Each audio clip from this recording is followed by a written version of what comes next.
لن تنالوا البر حتى تنفقوا مما تحبون وما تنفقوا من شيء فإن الله به عليم. كل الطعام كان حلا لبني إسرائيل إلا ما حرم إسرائيل على نفسه من قبل أن تنزل التوراة. قل فأتوا بالتوراة فاتلوها إن كنتم صادقين. فمن افترى على الله الكذب من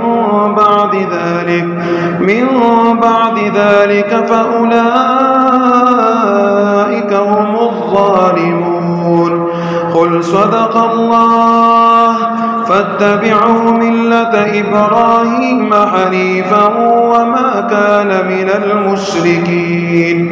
إن أول بيت وضع للناس للذي ببكة مباركا وهدى للعالمين فيه آيات بينات مقام إبراهيم ومن دخله كان آمنا ولله على الناس حج البيت من استطاع إليه سبيلا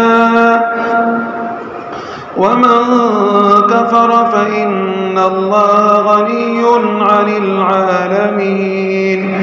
قل يا أهل الكتاب لم تكفرون بآيات الله والله شهيد على ما تعملون.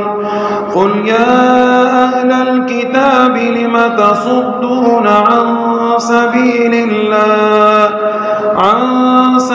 الله من آمن تبغونها عوجا وأنتم شهداء وما الله بغافل عما تعملون. يا أيها الذين آمنوا إن تطيعوا فريقا من الذين أوتوا الكتاب يردوكم بعد إيمانكم كافرين. وكيف تكفرون وأنتم تتلى عليكم آيات الله وفيكم رسوله ومن يعتصم بالله فقد هدي إلى صراط مستقيم. يا أيها الذين آمنوا اتقوا الله حق تقاته ولا تموتن إلا وأنتم مسلمون. واعتصموا بحبل الله جميعا ولا تفرقوا. واذكروا نعمة الله عليكم إذ كنتم أعداء فألف بين قلوبكم فأصبحتم بنعمته إخوانا وكنتم على شفا حفرة من النار فأنقذكم منها. كذلك يبين الله لكم آياته